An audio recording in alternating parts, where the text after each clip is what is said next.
तो आज हम देखने वाले हैं इस क्वेश्चन को जिसका नाम है गेम ऑफ स्ट्रेंथ्स। ये एक मर्ज सॉर्ट का प्रॉब्लम है हैकर अर्थ के अंदर। इस प्रॉब्लम में क्या गिवन है, there is Andrew very fond of maths, he has n boxes with him and in each box there is some value which represents the strength of the box। मतलब हमें क्या given है कि n boxes हैं और उसमें हर एक boxes में ना उसकी box की strength गिवन है। बेसिकली हर एक एलिमेंट क्या है, स्ट्रेंथ ऑफ द बॉक्स है। तो हमें बताना है टोटल ओवरऑल पावर कितनी होगी पूरे एरे की। जो भी हमारे पास सारे के सारे बॉक्सेस हैं उनकी ओवरऑल पावर क्या होगी। तो ओवरऑल पावर की कैलकुलेशन हमारे पास इस तरीके से है कि हमें ये कैलकुलेट करना है the sum of the absolute difference of the strength of the boxes. यानी कि जो भी हमारे पास बॉक्सेस है ना, उनका हर एक पेयर के साथ जो पॉसिबल पेयर बन सकता है जो कि डिफरेंट होगा, उनका एब्सोल्यूट डिफरेंस कैलकुलेट करना है और उसका फिर हमें सम करना है। ठीक है, तो फाइनली जो हमारे पास सम आएगा वो क्या होगा, ओवरऑल पावर होगी। ठीक है, और एक कंडीशन हमारे पास यहाँ भी गिवन है कि जो हमारे पास ओवरऑल पावर होना होगी ना, वो कंस्टेंट्स के हिसाब से इस वैल्यू से बढ़ी जा सकती है 10⁻⁹ से। तो वो हमारे पास इंटीजर फ्लो हो सकता है। तो इसलिए हमें क्या करना पड़ेगा, उसे लास्ट में अपने मतलब जो भी नंबर हमारे पास सम आएगा उसको मॉड्यूलस करना पड़ेगा हमारे पास इस नंबर से। ठीक है, ये हमारे पास इससे। तो एक बारी अपनी इनपुट्स को समझते हैं कि इनपुट हमारे पास कैसे कैलकुलेट हो रही है इस क्वेश्चन क्वेश्चन में। जैसे यहाँ पे 4 5 3 1 2 है। ठीक है, तो अब समझते हैं कि जैसे यहाँ पे गिवन है 4 5 3 1 2।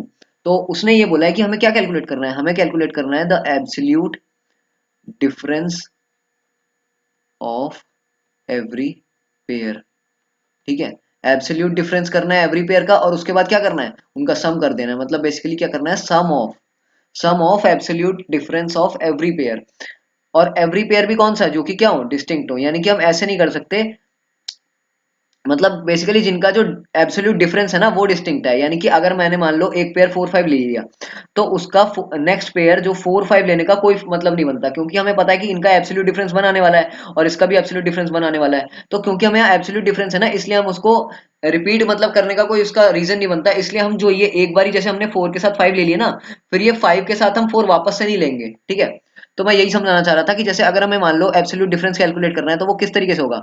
हम एक बारी 4 और 5 का डिफरेंस लेंगे, फिर 4 और 3 का डिफरेंस लेंगे, फिर इसका 1 के साथ लेंगे, 4 का, फिर 2 के साथ लेंगे। तो इसमें पेयर्स कितने बनते हैं, मैं ये कह रहा हूँ कि जैसे मैंने क्या किया, 4 - 5 किया।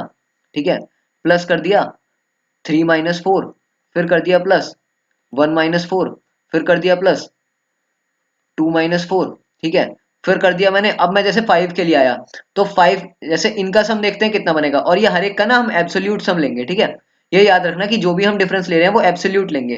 तो यहाँ पे भी कितना बनेगा, यहाँ 1 बनेगा। ठीक है, यहाँ 1 बनेगा, यहाँ पे 3 बनेगा, यहाँ कितना बनेगा, यहाँ 2 बनेगा। तो अगर हम इन सबका सम ले लें तो ये 2 4 और ये 7। ठीक है, तो ये 4 के लिए तो 7 बन गया। अब 5 के लिए अगर हम चेक करें तो 5 बेसिकली 3 - 5 हो गए, है ना। क्योंकि मैंने बताया था हम 5 के लिए वापस से 4 को नहीं ले सकते, क्योंकि उसका मतलब नहीं बनता ना, क्योंकि वो तो हम वैसे ही एक पेयर बना चुके हैं, उसका एब्सोल्यूट डिफरेंस बना चुका है। इसलिए हम क्या करेंगे, अब 5 को नेक्स्ट एलिमेंट से लेंगे। तो हम एक ये ध्यान रखना है कि जो भी हम लूप लगाएंगे ना, उसमें पीछे हम उसमें इटरेट नहीं करेंगे, हम उसके नेक्स्ट एलिमेंट से इटरेट करेंगे कि 3 - 5 प्लस हम करेंगे क्या, 1 - 5। ठीक है, फिर हम क्या प्लस करेंगे, 2 - 5।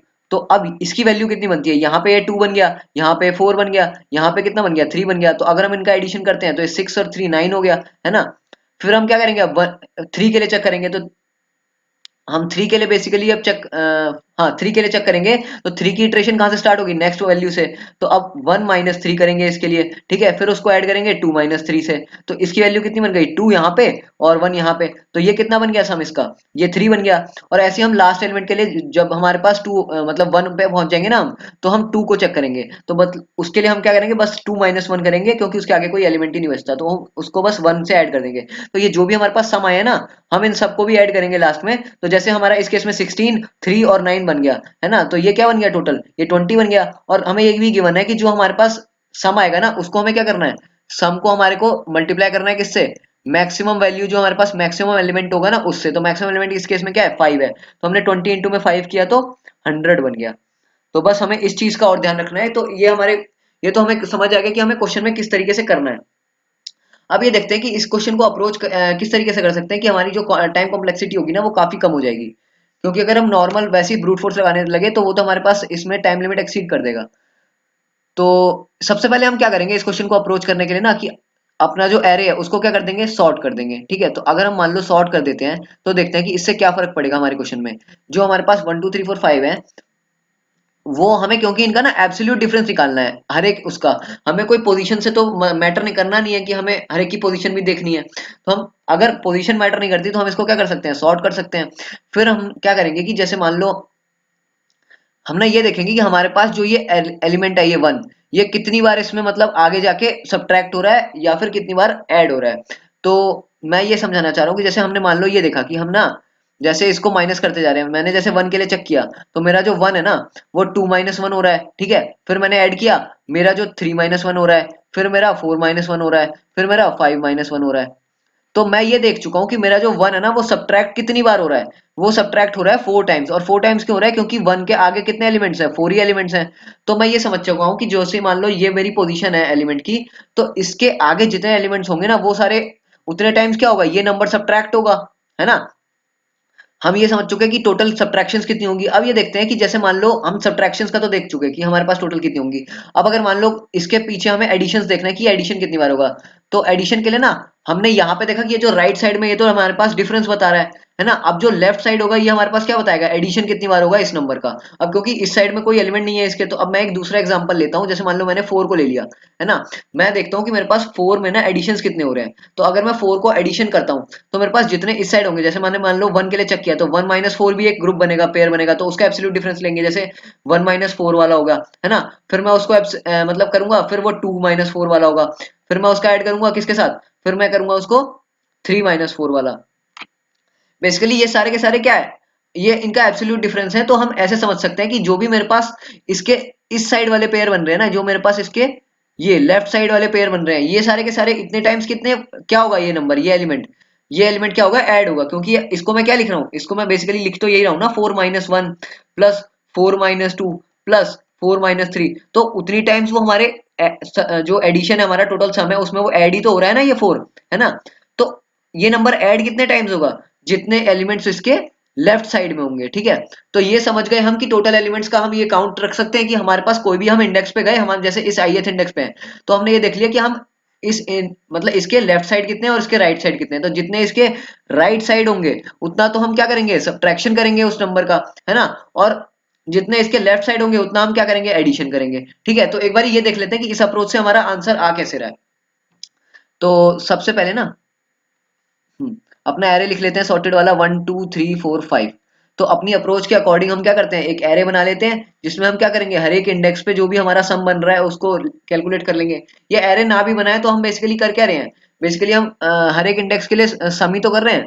तो एक काम करते हैं, एरे ना बना के हम अपना ना बस सम रख लेते हैं। तो हम गए इस पे, हमने देखा जहां पे अभी ith इंडेक्स पे है, तो इसके लेफ्ट साइड में कितने एलिमेंट्स हैं, मतलब बेसिकली राइट साइड में कितने हाँ लेफ्ट साइड में कितने एलिमेंट्स हैं, इसके जीरो हैं। और इस साइड में कितने एलिमेंट्स हैं, फोर है। तो हम क्या करेंगे, जो हमारे इस साइड होते हैं हमें पता ही इस साइड में वो क्या करते हैं, डिफरेंस करते हैं। तो हम क्या करेंगे, अपने वन को ना फोर टाइम्स क्या कर देंगे, सब्ट्रैक्ट कर देंगे अपने सम में। तो अभी क्या हो गया हमारा आंसर, अभी माइनस फोर हो गया, ठीक है। ये हमारे पास क्या हो गया, सम हो गया। हम इसमें क्या करते जा रहे हैं, ऐड करते जा रहे हैं अपनी वैल्यूज को। तो अभी हमारे पास सम क्या हो गया, माइनस फोर हो गया, ठीक है। अब मैं क्या कहता हूँ कि अब मैं अपने आई को यहाँ पे ले आता हूँ। अब मेरे पास इसके इस साइड कितने एलिमेंट्स हैं, तीन एलिमेंट्स हैं। तो मैं क्या बोल रहा हूँ, टू इंटू में थ्री, तो मैंने क्या कर दिया, सब्ट्रैक्ट कर दिया। और इसके जितने भी एलिमेंट्स लेफ्ट साइड होंगे ना मेरे, उतने क्या करूंगा, मैं उसको ऐड करूंगा उतनी बारी। तो मैंने क्या कर दिया, टू को एक बारी ऐड भी कर दिया अपने सम में, ठीक है। तो ये मेरे पास कितना बनेगा, टू माइनस सिक्स, तो मेरा माइनस फोर बन गया इस केस में। तो मैंने क्या किया, माइनस फोर मेरा पहले से था और मैंने माइनस फोर और ऐड कर दिया, तो अब कितना बन गया मेरे पास सम, जैसे ये माइनस फोर ऐड हो गया तो अब मेरे पास एट बन गया, ठीक है। तो अब जो है मेरा 8 बन गया ना, अब मैं अपने नेक्स्ट आई पे जाऊंगा। मैं देखूंगा अगर मैं आई को यहाँ पे ले आया, फिर मैं देखता हूँ यहाँ पे दो वैल्यूज हैं, तो मैं क्या करूंगा, थ्री इंटू में टू को तो क्या कर दूंगा, सब्ट्रैक्ट कर दूंगा। और मैं मेरे पास यहाँ पे भी टू वैल्यूज हैं, है ना। तो मैं थ्री और इंटू में टू को ऐड भी कर दूंगा। तो मैं अब देखता हूँ यहाँ पे जैसे जीरो बन गया, तो इस केस में तो सब में ऐड करो या ना करो कोई फायदा, मतलब कर लेते हैं, जीरो ऐड होगा कोई फर्क नहीं पड़ेगा, ठीक है। अब अगर मेरे आई की वैल्यू यहाँ आ गई, तो मैं इसके देखता हूँ कि इसके मतलब इस साइड कितने हैं, यहाँ पे एक ही एलिमेंट है, तो वो फोर क्या होगा, एक बारी डिफरेंस हो जाएगा उसका।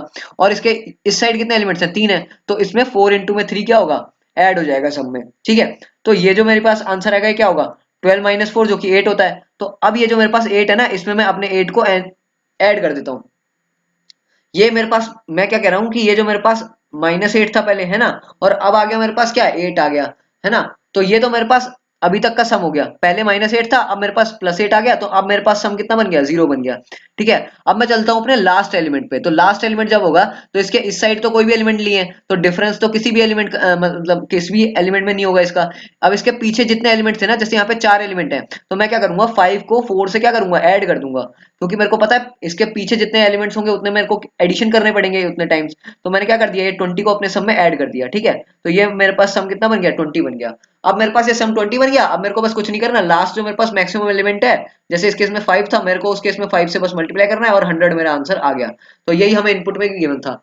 तो बस हमें यही करना है इस क्वेश्चन में। हमें ना सॉर्ट करने के बाद जो भी मतलब हमारे पास, बस हमें ये समझने वाली बात है कि जितने भी हमारे पास ना लेफ्ट साइड में वैल्यूज होंगी और जितनी राइट साइड में वैल्यूज होंगी, बस उनका क्या करना है, उन उतने टाइम्स वो हमारा एडिशन और सब्ट्रैक्शन होगा रिस्पेक्टिवली। जैसे मैंने समझाया था कि अगर वो हमारे पास राइट साइड में होगा तो वो डिफरेंस होगा उतनी टाइम्स, और लेफ्ट साइड में होगा तो एडिशन होगा उतनी टाइम्स। तो बस हमें वही कैलकुलेशंस करके अपने सम में उसको इंक्रीमेंट करते जाना है और हमारे पास लास्ट में अपना आंसर आ जाएगा। ठीक है, तो एक बार देखते हैं कि इस क्वेश्चन को ना कोड कैसे कर सकते हैं। तो कोड करने के लिए सबसे पहले हमने इनपुट ले लिया अपने टेस्ट केसेस को, फिर हमने एक एरे बना लिया जिसमें हमने क्या कर दिया, अपने इसको वैल्यूज को स्टोर कर लिया। फिर मैंने यहाँ पे एक सॉर्ट फंक्शन को कॉल कर लिया, जो कि मेरे को क्या कर रहा है, सारे एरेज को मतलब सारी वैल्यूज को सॉर्ट करके दे रहा है। ठीक है, अब यहाँ पे ये बात समझने वाली है कि जो भी मेरे पास वैल्यूज है ना 10⁹ तक जा सकती है। तो जब मैं इनका समेशन करूंगा, बेसिकली जब मैं एडिशन करूंगा, तो ये मेरी वैल्यू जो है ना इंटीजर से बाहर हो जाएगी। तो मेरे को क्या करना पड़ेगा, तो मेरे को यहाँ पे यहाँ गिवन था कि 10⁹ प्लस 7 से ना मॉड्यूलस भी लेना पड़ेगा।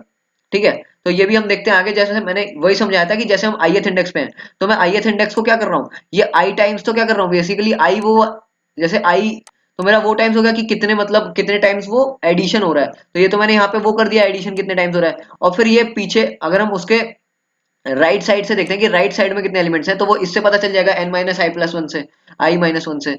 तो ये मेरा उतने टाइम्स क्या होगा, सब्ट्रैक्ट होगा, है ना। तो अब ये हर एक इंडेक्स के लिए होगा। तो हमें क्या करना है, लूप लगा के और बस हर एक वैल्यू के लिए अपने आंसर में इंक्रीमेंट करते जाना है कैलकुलेशन करके।